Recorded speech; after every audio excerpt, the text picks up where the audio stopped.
Hey guys, I'm out putting out a salt lick and hanging a deer camera. I was just going to kind of show you what I keep in my deer scouting pack, location preparation pack, whatever you want to call it. This is going to be a saddle hunting location, so I'm not going to do any like preset ladder or step bolts or anything like that at this location. I'm just going to bring my sticks. It's not a very far walk from the parking spot, but it's a pinch point between two lakes, and on the edge there's a cedar thicket, and there's some clear cut, and then there's white oak hardwoods. So a lot of things all coming together in one little spot, so it should be good. But anyways, in my pack, okay, it's just a bandana. Just kind of keep it there so I can be seen, so I don't get mistaken for a Sasquatch or whatever. And then on the side, I keep one climbing stick, which I'm going to take off now because I'm about to hang my camera. I hang my cameras up high, keep them out of the deer's eyes, keep them out of humans' eyes, more importantly. Okay, so the bag is just a surplus assault pack. I picked it up for dead cheap, like less than $20. You can find these online, surplus stores, whatever. Really heavy duty. It'll hold a lot of weight, and like if you put those screw-in steps or bolts or whatever, it won't poke through the soft little side like a lot of the hunting backpacks will. And they got these in newer camo, multicam and everything, so and they're still cheap. Marine Corps got one in like Coyote Tan, the Philby. It's really cheap too, so just a lot of value with those assault packs, surplus. All right, so here's what all we got in here. I'm gonna take the heavy ass thing out first. This is what I'm talking about with these heavy duty packs instead of like a little light hunting pack. Got a trophy rock in here. It's probably 10 pounds. But anyways, extendable saw, Huey Man. It extends out like 6 feet or something, I believe. So that's a pretty cool deal. It's real handy. This is the Samurai Ichiban. I saw a review Wrangle Star did on this, and boy was he right. I mean, this thing is the best saw I've ever used. It's just incredible. You don't hardly need a chainsaw with this thing. Brand new pair of leather gloves. Moving stumps and briars, whatever. A cheap disposable deer camera. It's not a cell camera, it's just a card camera.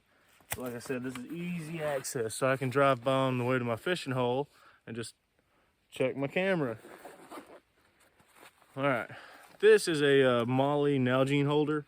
Got a flashlight, Sharpie, and these are drill bits, because sometimes I put my cordless drill in here for doing the pre-drilled holes on my screw and step bolts. Another bandana comes in handy on a hot day like today.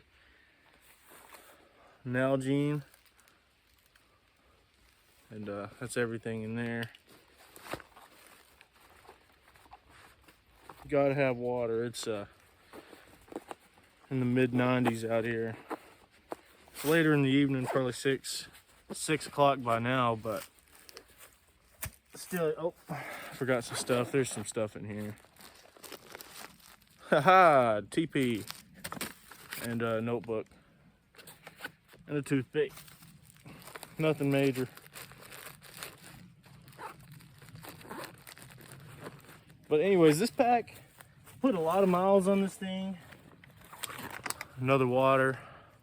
This says survival kit. I made this a long time. Oh, multi-tool, container, fishing kit, and razor blade in case I get lost, which I have done. My phone often dies, and I lose access to my Onyx, and I no longer know where I'm at. And if it gets dark, I don't really know where I'm at. Trail marking tape, the ink pen that fell out of the other thing. These videos are a great way for me to go through my packs and see what all I've got and document where everything is. I can go back later and see, hey, that's where that is, you know. But anyways, in the front, I have, let's see, this, first of all, this is my attachment method for my climbing stick. I could bring more than one if I wanted to, but I don't need to. This piece of junk, not really a piece of junk, it's pretty cool. Hang around the bottom step of my tree steps or whatever.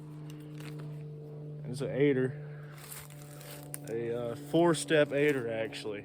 So you can climb pretty high with this thing. It's also pretty dangerous, so you don't want to go very high with it.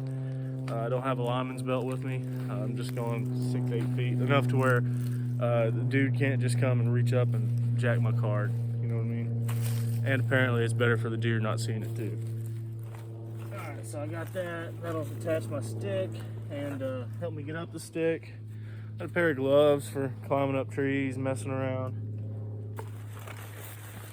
Alright, what else do I got here?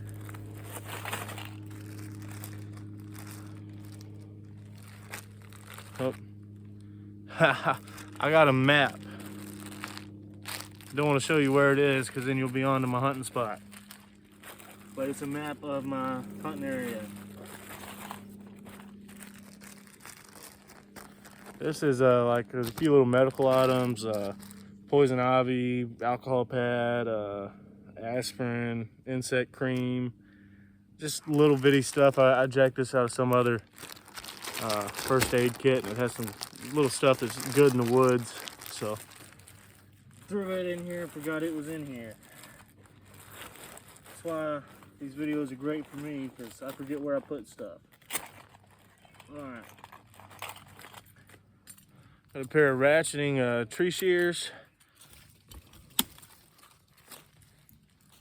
Have a cheap $1 flashlight. Maybe even less than $1. Oh, okay. And we're getting about to the end of it. I have a trail camera reader. Plug into your phone. Reflective tacks, I'm almost out. Try not to use them. And then that's pretty much everything. I got a carabiner on the outside here. That's pretty much everything. Use that pre-season. I like to put a lot of weight in it and kind of simulate what it's going to be like when I'm hunting, because if you walk to a spot with nothing on your back, you don't get a good enough idea of what it's going to be like when you've got your bow and your backpack and everything else, or Lord forbid dragging a deer out if you don't have a ride or whatever. A lot of places you can't get a ride too, so just kind of gives you a better idea of what it's going to be like when you're actually in the scenario. Call it training, conditioning, mental preparedness, whatever. It's just, it gives you a better idea, because you know, you can walk a lot further unloaded than you can loaded, and it just keeps things more realistic. I go a lot further than most people, but now with those electric bicycles, which I don't have as of now, with the electric bicycles, you can't outwalk these dudes. You can't get away from them. So you got to really think outside the box, and you just got to get in where you can fit in, because being able to walk further than everybody else isn't going to do any good anymore. A lot of places where four-wheelers and vehicles were banned, you could do that, but a lot of those places still allow e-bikes. So it's, the electric bicycles have changed the game. I'd love to get one. If any e-bike owners, operators, or whatever are watching this and want to sponsor me, send me one. I'll review it. I'll make a lot of videos about it. But anyways, this here is my deer scouting and preparation pack. Go ahead and like or comment and subscribe. Let me know what you think, what kind of content you want to see, and all that good stuff.